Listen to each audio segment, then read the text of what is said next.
Hello, everyone, and welcome to the Your Mark on the World show. I'm your host, Devin Thorpe, and our guest this evening is Stacy Flynn, the CEO and founder of a new company called Evrnu. Stacy, welcome to the show. Thanks, Devin. Thanks for having me. Well, Stacy, you're doing some remarkable stuff, recycling cotton fibers. Tell us about this business. This is really exciting. Thanks. We think so too. Evrnu recycles cotton, particularly from cotton garment waste. So we've got about 12 million tons of garment waste entering our landfills and waste streams in the United States every year. And Evrnu could prevent a significant portion of that amount from being destroyed. And what exactly are you doing? Tell us a little bit more about the process. That's a great question.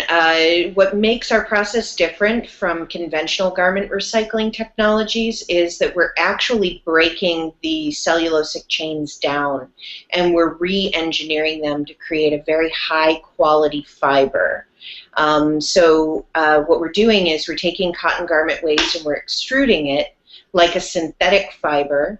What that does is it gives us tremendous design capability over how the fabric feels. So we can create fabrics that are as soft as your favorite t-shirt, or as durable as your jeans, or that even have the performance requirements that you would expect in your athletic apparel, all from garment waste. Wow. Now, is it exclusively cotton fiber that you're using for this? At the moment, yes. Cotton only.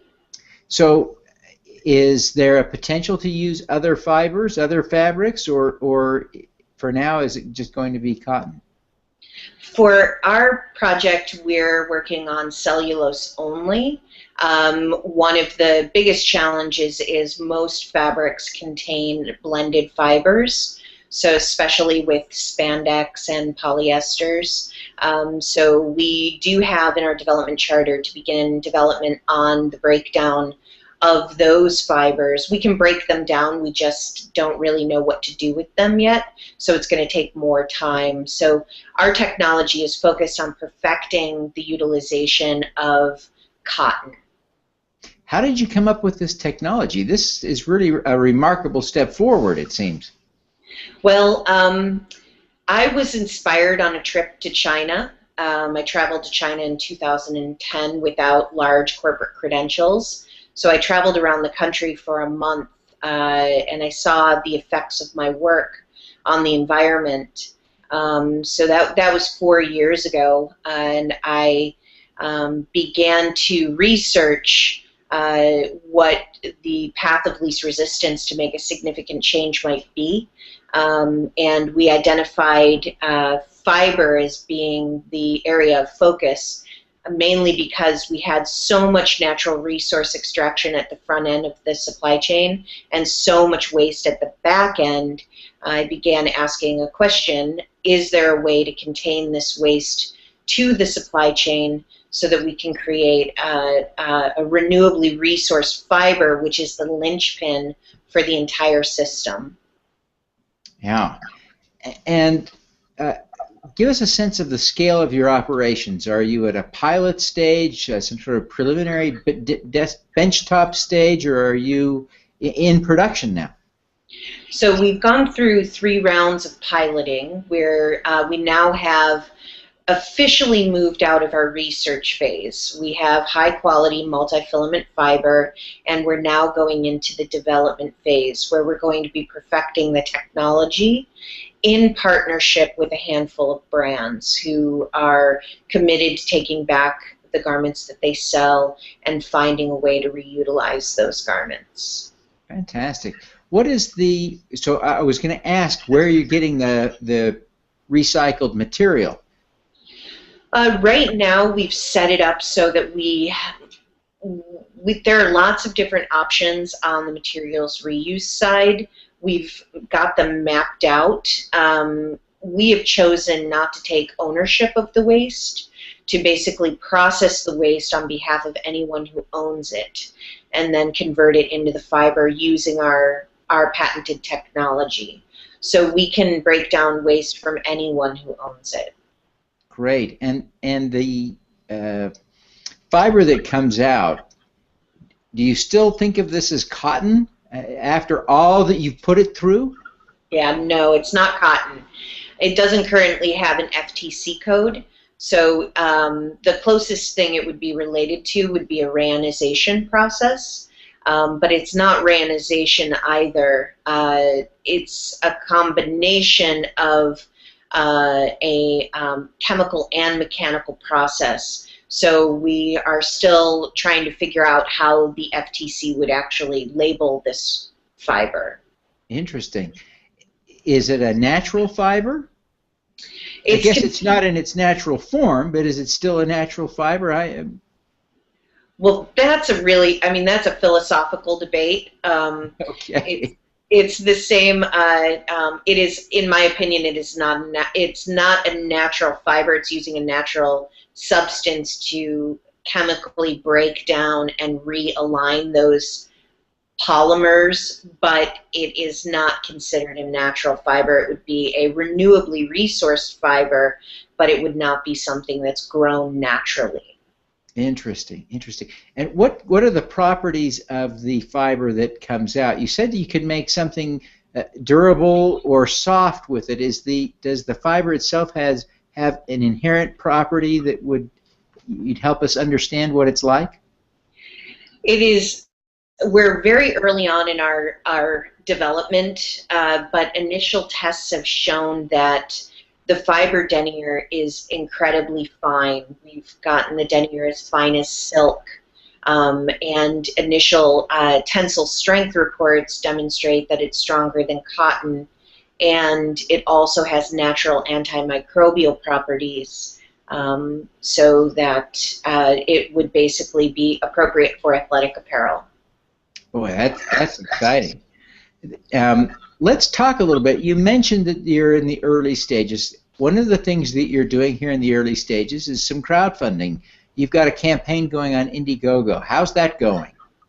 The Indiegogo campaign has been great. We launched all of our social media sites and the company and the Indiegogo campaign on the exact same day. So, yeah, we called it a kamikaze mission to just kind of see what happened. We've got some excellent leadership. A colleague of mine, Heather Perry, has been managing the Indiegogo campaign and doing a fantastic job. As far as Cristo and I are concerned, my business partner, we were hoping that we would be able to bring in $25,000 to get enough capital to go through one more round of trials at the lab to get to a piece of fabric that we could show the brands. So it looks like we're going to hit that target. Our campaign ends on Monday, which happens to be what they call Cyber Monday. I'm sure you've heard of it.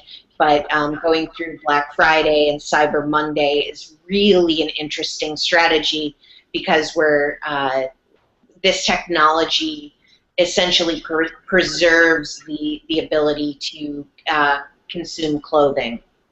Sure, sure.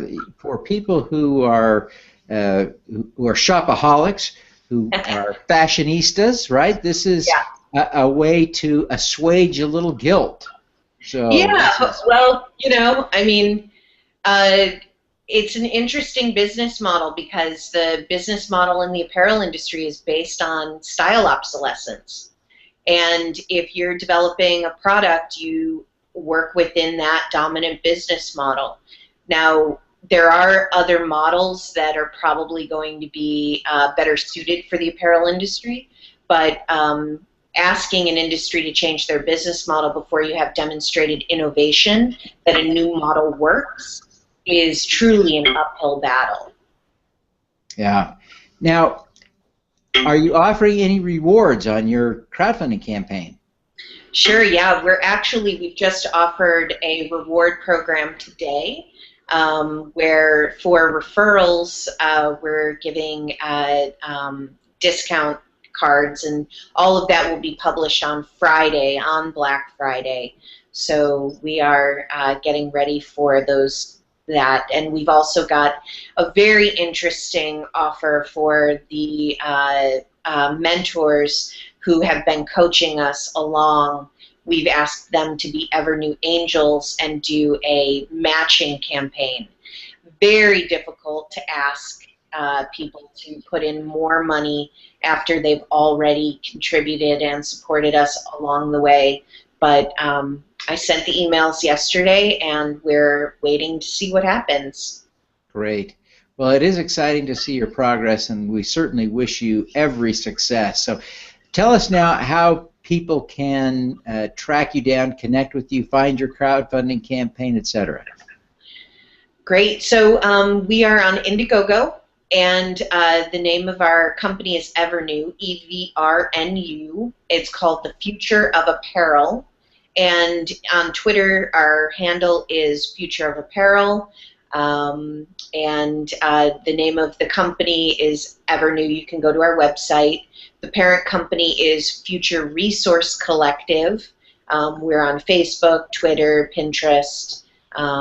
So we're all over the map. Fantastic. Well, Stacy, it's really a joy to meet you, and we do wish you every success. Thank you so much, Devin. I appreciate your time, and thank you so much. All righty. Let's do some good.